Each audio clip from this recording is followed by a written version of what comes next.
Amina a 20 ans. La jeune fille est en licence d'histoire et anglais à la Sorbonne. Elle porte le voile depuis 10 ans, depuis le jour de son entrée au collège.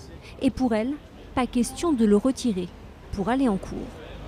Sachant que pour moi c'était une obligation religieuse selon mes convictions et donc j'ai décidé de le porter à ce moment-là, après en avoir discuté avec mes sœurs et ma mère qui elles le portaient déjà, donc c'était pour moi aussi tout naturel de suivre leur chemin finalement.